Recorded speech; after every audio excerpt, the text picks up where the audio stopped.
చాలా రోజుల తర్వాత జనసేన పార్టీ అధినేత పవన్ కళ్యాణ్ గారు జనసేన ఉద్యమి ఆత్మీయ సమావేశం పేరుతో ఒక పెద్ద సమావేశాన్ని నిర్వహించారు.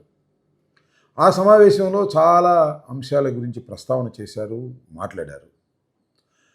ఆ మాట్లాడిన అన్ని విషయాల జోలికి నేను వెళ్ళను కానీ కొన్ని విషయాలు నొక్కి మరీ ప్రస్తావన చేశారు.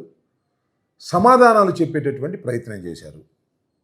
దేనికి సమాధానాలు చెప్పారంటే సోషల్ మీడియాలో వస్తున్నటువంటి వాటికి, లేదా ఆయన్ని విమర్శ చేస్తున్నటువంటి అంశాల మీద ఆయనే ప్రస్తావన చేసి సమాధానాలు చెప్పేటటువంటి ప్రయత్నం చేశారు.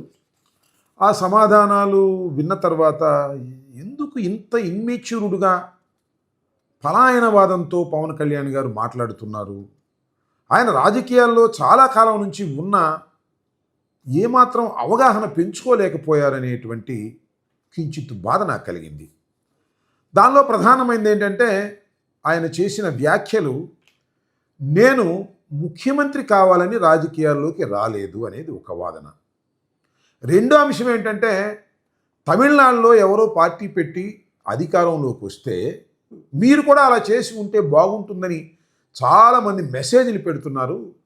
తమిళ రాజకీయాలు వేరు, ఆంధ్రప్రదేశ్ రాజకీయాలు వేరు అనేటువంటి మాట మాట్లాడారు. ఇక మూడో అంశం ఏమిటంటే వంగవీటి మోహన్ రంగారావు గారి గురించి గొంతు చించుకుని ఇప్పుడు మాట్లాడుతున్న వారు 60 పైన దాటిన వాళ్ళు ఉన్నారు కదా, వాళ్ళందరూ అప్పుడు టీనేజ్లోనూ 25, 24 సంవత్సరాల్లో ఉండి ఉంటారు కదా, మరి వాళ్ళందరూ నాకు ప్రాణహాని ఉంది అని ఆయన బహిరంగంగా చెబితే ఎందుకు దడికట్టలేకపోయారు, ఎందుకు రక్షించలేకపోయారనేటువంటి ఒక ఇన్మెచ్యూర్డ్ వాదన్ని వినిపించేటటువంటి ప్రయత్నం చేశారు. ఒకటేమిటంటే ముఖ్యమంత్రి కావాలని నేను రాజకీయాల్లోకి రాలేదు. Yes, it is true. ఇది మీ అందరూ అనుకుంటున్నటువంటి అంశమే. డే 1 నుంచి కూడా 2014 నుంచి ఇవాళ వరకు కూడా మీరు ముఖ్యమంత్రి కావాలనే ప్రయత్నం చేయటం లేదు. నెంబర్ 1. చేయకపోతే చేయకపోయారు. రాజకీయాల్లో సిద్ధాంతం కోసం అన్కాంప్రమైజ్డ్గా ఉన్నారు అంటే అది లేదు. సిద్ధాంతాలన్నీ కాంప్రమైజ్ చేసుకుంటూ వచ్చారు. మొట్టమొదట మీరు నారా చంద్రబాబు నాయుడు గారికి సపోర్ట్ చేశారు. దేనికి సపోర్ట్ చేశారు? ఏం ఆశించి సపోర్ట్ చేశారు? ఒక్క సీటైనా తీసుకున్నారా? ఒక్క సీటు కూడా తీసుకోకుండా మీరు సపోర్ట్ చేశారు. దానివల్ల ఆయన అధికారంలోకి వచ్చాడు. ఆ తర్వాత మీరు ఏమన్నారంటే నేను సింగిల్గా పోటీ చేయాలంటే 2019లో నేను పోటీ చేస్తే 2 చోట్ల నన్ను ఓడించారు కదా, ఇదేనా మీరు చేసింది అనేటువంటి ఒక పలాయనవాదాన్ని వినిపించే ప్రయత్నం చేశారు. 2019లో మీరు సింగిల్గా పోటీ చేస్తే మిమ్మల్ని ఎవరు నమ్మారు? ప్రజలు నమ్మించగలిగారా? విశ్వాసాన్ని పొందగలిగారా? ఒకసారి ఆత్మవిమర్శ చేసుకోండి. 2014లో మీరు చంద్రబాబు నాయుడు గారిని ముఖ్యమంత్రిగా చేయటం కోసం ఒక్క సీటు కూడా తీసుకోకుండా మీరు ఆయనకి సపోర్ట్ చేశారు. 2019లో విడిగా పోటీ చేశారు. విడిగా పోటీ చేస్తే మీరు ముఖ్యమంత్రి కావాలని పోటీ చేశారనో, లేదా మీ రాజకీయ పార్టీని బలపరుచుకుని మీరు పైకి రావాలని పోటీ చేశారనో ఎవ్వరూ అనుకోలే. మళ్ళీ చంద్రబాబు నాయుడు గారిని ముఖ్యమంత్రి చేయటం కోసమే మీరు ఇండివిజువల్గా పోటీ చేశారు అనేటువంటి భావన సర్వత్రా కలిగింది. కారణం ఏమిటంటే యాంటీ ఎస్టాబ్లిష్మెంట్ని చీల్చాలి అనేటువంటిది, యాంటీ ఇన్కంబెన్సీని చీల్చేస్తే మళ్ళీ చంద్రబాబు నాయుడు గారు అధికారంలోకి వస్తారనేటువంటి ఒక కుట్రపూరితంగా మీరు పోటీ చేశారనేది అందరూ విశ్వసించారు. అందువల్లనే మిమ్మల్ని తుక్కుతుగ్గా ఓడించారు.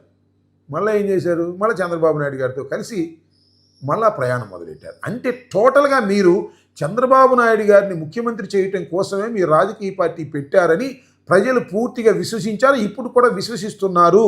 అందువల్లనే మిమ్మల్ని ప్రజలు గెలిపించలేకపోయారనే విషయాన్ని మీరు గమనించుకోకుండా ఏదో అపరిపక్వంగా మీరు మాట్లాడి సమాధానం చెప్పుకోవాలనేటువంటి ప్రయత్నం చేయటం చాలా దురదృష్టకరం. రెండో అంశం ఏంటంటే తమిళ రాజకీయాలు వేరు, ఆంధ్రప్రదేశ్ రాజకీయాలు వేరు. ఏంటబ్బా తమిళ రాజకీయాలు వేరు? ఇక్కడ ఎన్టీ రామారావు గారు ముఖ్యమంత్రి అయ్యాడు, అక్కడ ఎంజి రామచంద్ర గారు ముఖ్యమంత్రి అయ్యాడు. ప్రయత్నం చేస్తే విజయ్ కూడా ముఖ్యమంత్రి అయ్యాడు. మీరు ప్రయత్నం చేయక ముఖ్యమంత్రి కాలేకపోయారనేటువంటి వాదనని బలంగా తీసుకొచ్చారు. అదెవరో వైఎస్ఆర్ కాంగ్రెస్ పార్టీ తీసుకొచ్చింది అనుకోకండి.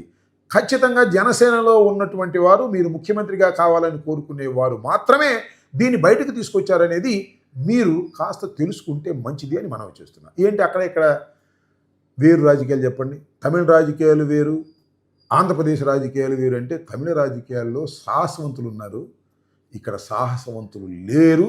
అంటే మీరు సాహసం చేయలేకపోయారని వాస్తవాన్ని గమనించుకోకుండా ఏదో జగన్మోహన్ రెడ్డి గారిని ఓడించడం కోసమే నేను పార్టీ పెట్టాననే పద్ధతుల్లో వెళ్ళడం వల్ల మీరు ప్రజల విశ్వాసాన్ని, జనసేన విశ్వాసాన్ని, కాపుల విశ్వాసాన్ని మీరు పొందలేరనేది కూడా గమనిస్తే మంచిదనేది నా అభిప్రాయం. రెండో అంశం ఏంటంటే, నేనేదో ఒక కులంలో పుట్టాను,